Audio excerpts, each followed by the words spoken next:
EWTN, el esplendor de la verdad.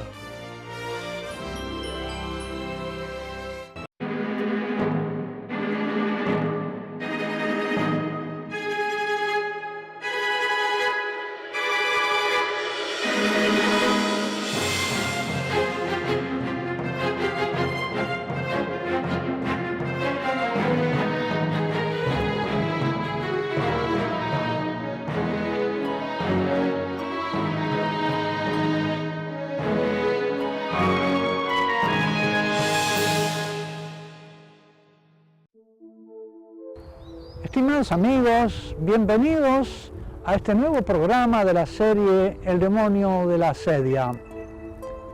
Quiero dedicarlo esta vez a tratar de la asedia demoníaca, ya no respecto de Dios mismo, a quien considera malo este demonio, este ángel caído, ni a sus obras de revelación y de amor, sino a sus obras de creación.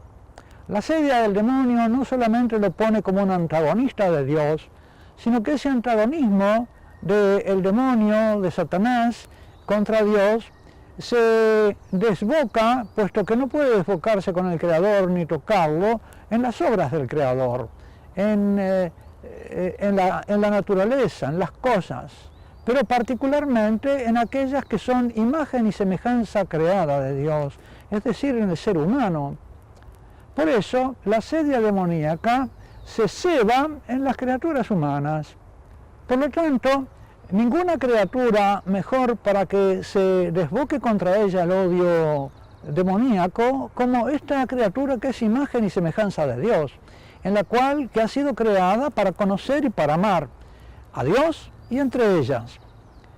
Por lo tanto, la asedia demoníaca se ceba contra el matrimonio, contra el varón, contra la mujer, contra la diferencia entre ambos que pertenece al designio divino porque los creó macho y hembra, varón y mujer, y contra la institución familiar, porque ellos estaban destinados a llenar la tierra, someterla.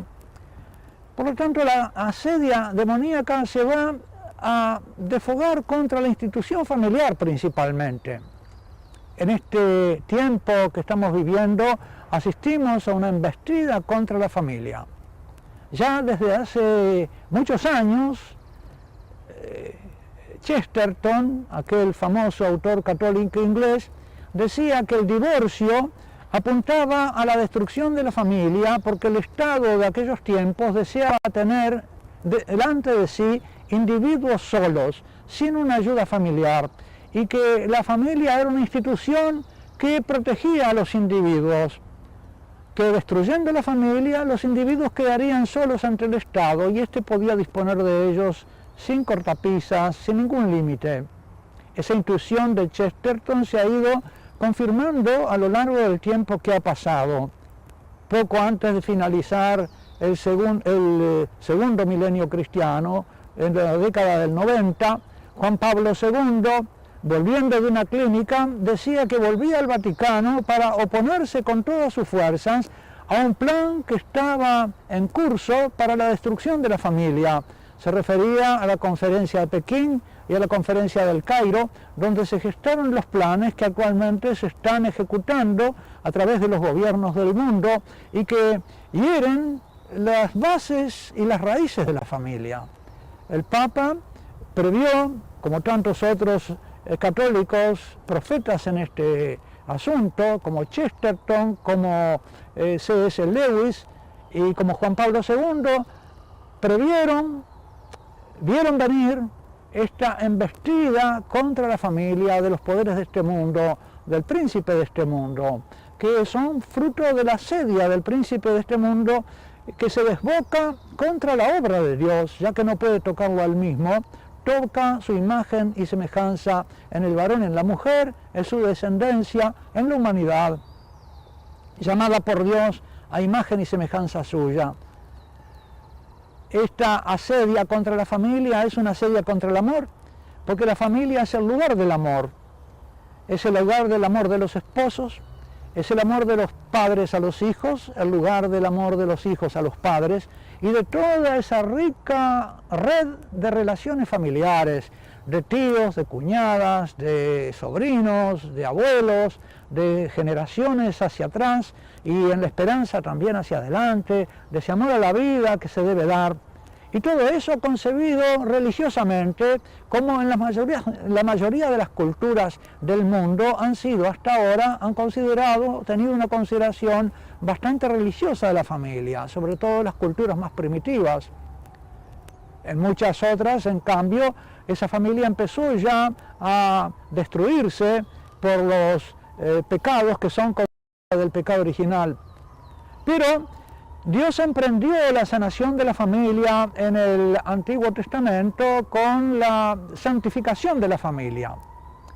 Dios en el Antiguo Testamento se hace miembro del pueblo elegido y bendice a los patriarcas con hijos y tierra para criarlos.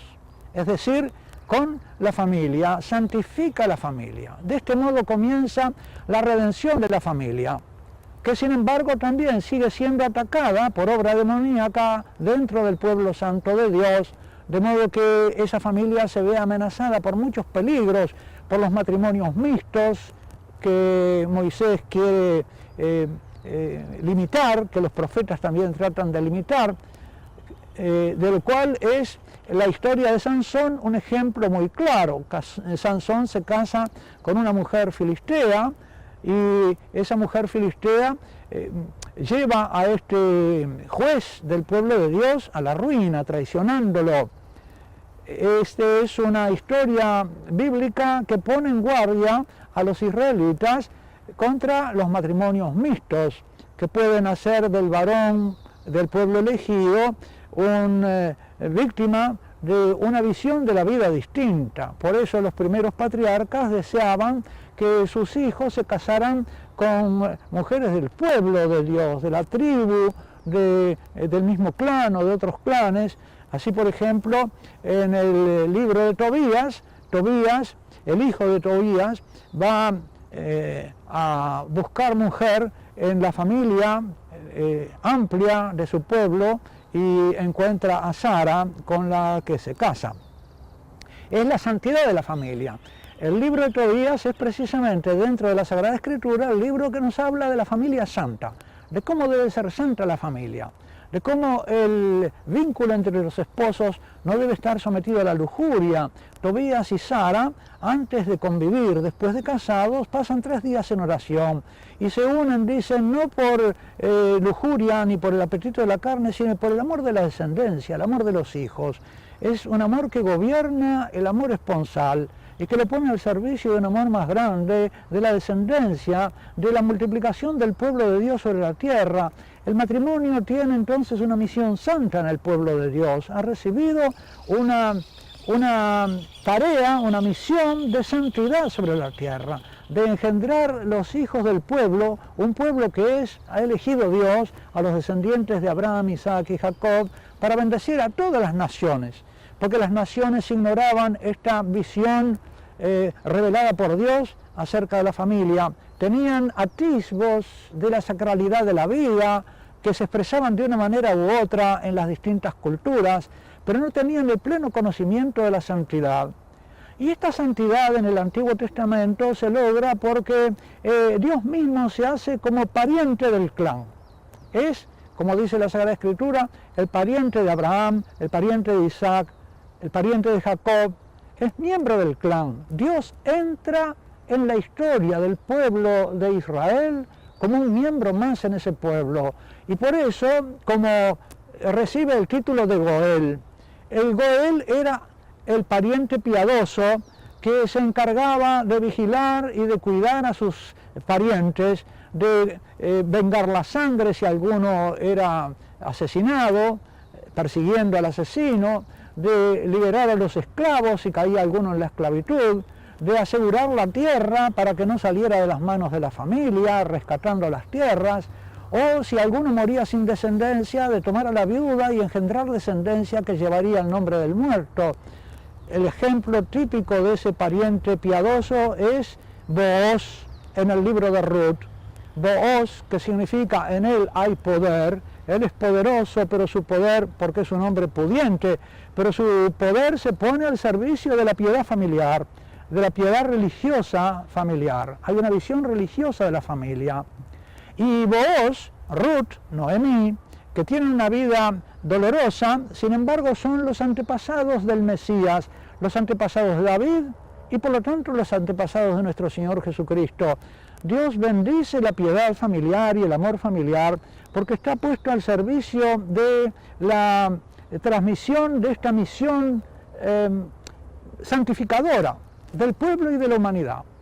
Por eso el Evangelio según San Mateo comienza con las genealogías, las distintas generaciones que van preparando el nacimiento de nuestro Señor Jesucristo, de la Virgen María y de San José, el descendiente de David. La santidad de la familia de Israel está al servicio de este plan de salvación de Dios en la humanidad. Hay una misión histórica de la familia. La familia no es una cosa puramente natural, que tiene una misión limitada a esta vida. Me caso, tengo hijos para que me mantengan, no los tengo porque tengo más comodidad. Una visión puramente natural.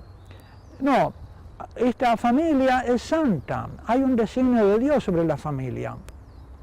Y cuando esto no se ve, hay una asedia que impide ver el bien, hay una ceguera para el bien. Esa ceguera, como dijimos, se encuentra, por ejemplo, nada menos que en un juez, el juez Sansón, ¿no es cierto?, que se casa con Dalila. Sansón quiere decir pequeño sol, un pequeño sol, y Dalila es la noche, se traduce como la noche. De modo que esa mujer mala eclipsa el poder iluminador del varón israelita, del varón portador de esta misión divina sobre la tierra y de su fuerza puesta al servicio de la victoria sobre los filisteos. Dios es, por lo tanto, en el Antiguo Testamento un miembro del clan, y como miembro del clan, a imitación de Booz, se ocupa de sus amigos, les asegura la descendencia, los salva de Egipto y de la esclavitud, los saca de la clase de la esclavitud, y les asegura una tierra para alimentar a sus hijos. ¿Por qué? Porque él es el pariente de Isaac, de Abraham, Isaac y Jacob, y se cuida de sus hijos y de su descendencia. Y por eso, dentro de este pueblo se cultiva la memoria agradecida de todas las generaciones pasadas, se cultiva la genealogía. Una de las consecuencias de la infiltración de la asedia del mundo pagano en nuestro pueblo cristiano, de nuestro pueblo católico, ha sido la pérdida progresiva de la memoria de los antepasados.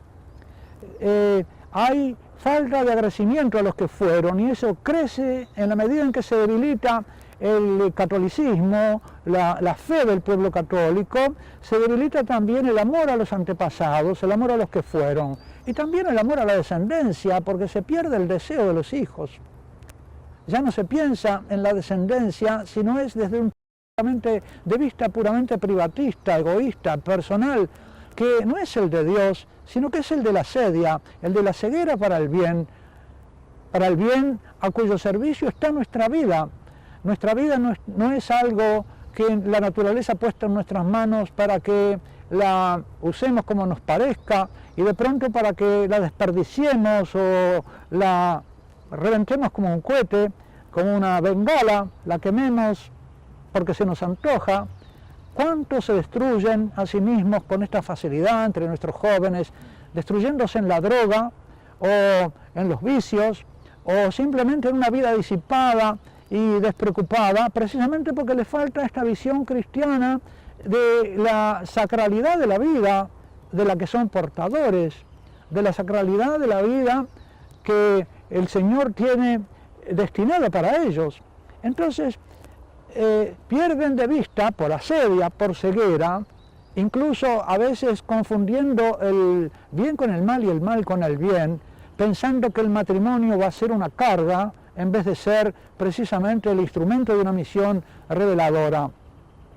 Pero no se queda el Señor simplemente siendo pariente del clan, un miembro del clan que sea fecundo, que se vaya de generación en generación a través de la historia, santificando al mundo, santificando a los hombres y siendo causa de bendición para ellos, sino que cuando envía a nuestro Señor Jesucristo se da un paso más en la santificación de la familia, se crea el sacramento del matrimonio. Pero en su providencia divina, Dios no se contenta con ser un miembro del clan, y santificar de esta manera a la familia israelita, sino que quiere algo más. Quiere que ese matrimonio, que va a ser el matrimonio de los discípulos de Cristo, sea un sacramento.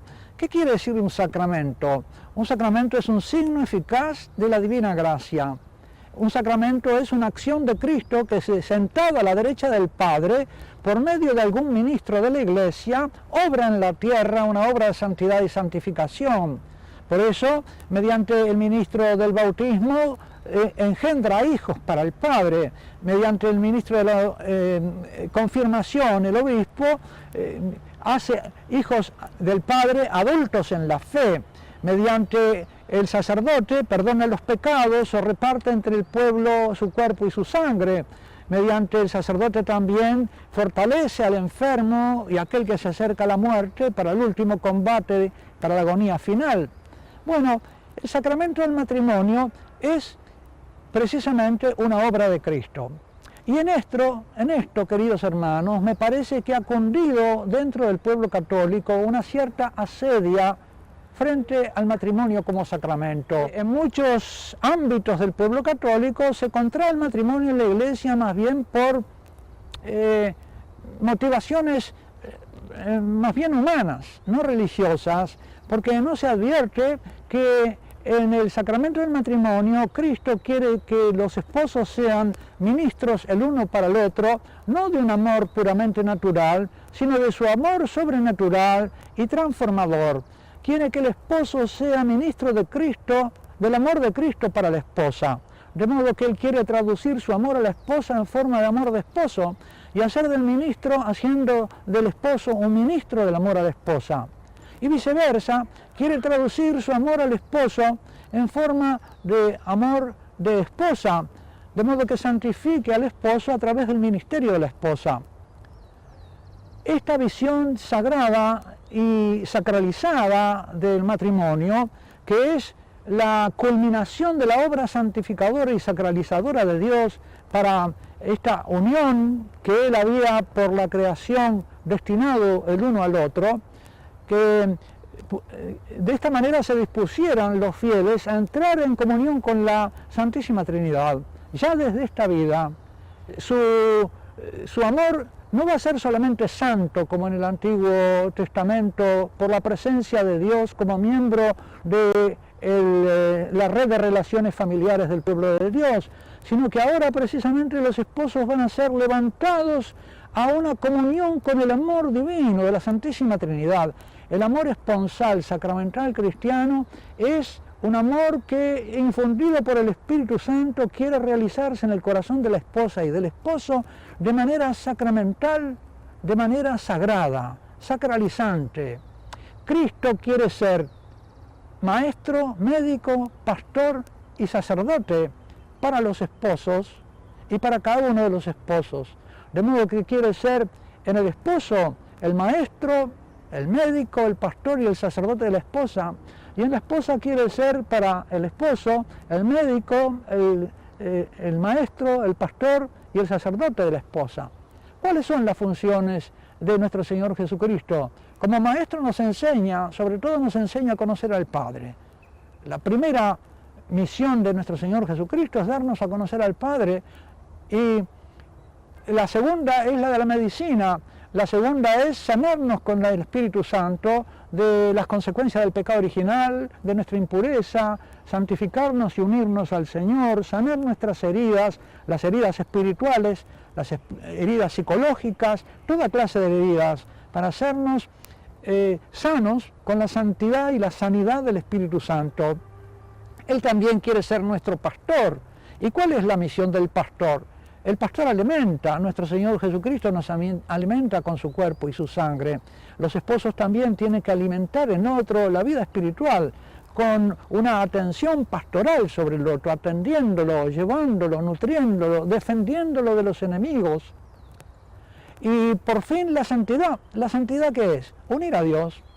Los esposos deben unir al cónyuge a Dios nuestro Señor, ayudarlo a vivir como hijo de Dios, en primer lugar considerándolo como tal. Los primeros esposos cristianos se llamaban así el uno al otro hermanos, y los paganos que los escuchaban se asombraban de que se llamaran hermanos y sospechaban que ella era gente incestuosa. ¿Por qué? Porque los esposos cristianos tenían en ese tiempo muy clara conciencia de que cada uno de ellos era hijo de Dios y que había sido dado por Dios y entregado por Cristo al otro como esposa o como esposo por un designio divino, que el esposo, la esposa era un don confiado por Dios a su magisterio, a su medicación, a su pastoreo y a su santificación. Esta visión maravillosa del matrimonio cristiano está en nuestros tiempos oscurecida por la ignorancia del bien, por la ceguera para este bien tan grande, que si los esposos lo descubren con la gracia de Dios, puede transformar totalmente su vida conyugal en un ministerio sacerdotal, en un ministerio, en una misión del Padre respecto de ese esposo y respecto de esa esposa. La función medicinal de nuestro Señor Jesucristo, ejercida recíprocamente a través de los ministros, hace que estos tengan misericordia el uno del otro, para lo cual les hace comprender que muchas de las cosas por las cuales consideran al otro como culpable no son culpas, sino que son penas y consecuencias del pecado original. Por lo tanto, en vez de llevar a la enemistad, al odio por los defectos del otro, lleva a la misericordia por las penas que el otro sufre y a una compasión de médico que considera las enfermedades y las llagas del otro como tarea propia a sanar. Queridos hermanos, esta visión maravillosa tenemos que tratar de vivirla y extenderla entre nuestros fieles, comprender este tesoro que el Señor le ha legado a su iglesia, el sacramento del matrimonio. Pienso que todos los demás otros sacramentos apuntan a que los fieles, a capacitar al esposo y a la esposa para desempeñar este maravilloso ministerio recíproco, que después va a ser la fuente para que de este amor religioso haya una visión también religiosa y bienaventurizante de los hijos, de las cuñadas, de los cuñados, de la suegra y del suegro, ¿verdad? De esos vínculos que están tan sujetos a enemistades y a conflictos y que fácilmente nosotros sacrificamos a veces por menudencias, por pequeñeces. ¿Qué importan estas pequeñeces si concebimos la grandeza de la misión de la que somos portadores y a la que hemos sido llamados, esta misión santificadora de ser ministros de Cristo sobre la tierra, con una misión de ser partes de su cuerpo místico que luce para santificar? Qué visión tan linda, tan grande, tan bienaventurada para la familia, pero para toda la iglesia. De esta manera el pueblo de Dios se va a preparar como un pueblo santo, un pueblo elegido, un pueblo sacerdotal, un pueblo de Dios, para esas bodas eternas de Cristo con la iglesia. El Señor está preparando a lo largo de este tiempo a la novia, la está purificando, la está preparando para esas bodas eternas de las que nos habla el Apocalipsis, y ella debe ser ahora la que espera la venida del novio y con el Espíritu Santo dice: ven, ven Señor Jesús. Pero sin esta visión religiosa de la sacramentalidad del matrimonio y de la unión esponsal, entonces la familia tampoco se mantiene unida, ni se mantiene sana ni santa. A veces sucede entonces que si se pierde de vista que la esposa tiene una misión para el esposo, ella se dedica más a los hijos que al esposo. A veces descuida al esposo apenas llega el primer hijo. He recibido las quejas de eso, ¿verdad? A veces también, incluso a veces alguna mamá puede poner a sus hijos contra el esposo, contra el papá. Esas cosas no pasarían si se tuviera una visión religiosa verdadera. Esas cosas pasan porque hay asedia, porque no se conoce el verdadero bien, y entonces el alma se pierde y vagabundea entre bienes secundarios y egoístas, y eso produce la disolución de la familia, la destrucción de la obra de Dios. Volvamos entonces a vivir y a motivar la vivencia cristiana del matrimonio, lo cual no quiere decir que si algún hijo o alguna hija se siente llamada a la vocación sacerdotal o a la vocación religiosa, sea eso motivo de tristeza para los padres. Eso sería otro tipo de asedia del que no tenemos ahora tiempo de ocuparnos, pero entristecerse por un bien no sería cristiano, sería precisamente una tentación demoníaca. Si el Señor ha elegido un hijo tuyo para el sacerdocio, para la vida religiosa, alégrate. Es un designio de Dios, estará al servicio de la santificación y de la santidad de este cuerpo, de la iglesia que se prepara para las bodas con el esposo. Que Dios te bendiga, hasta la próxima programación.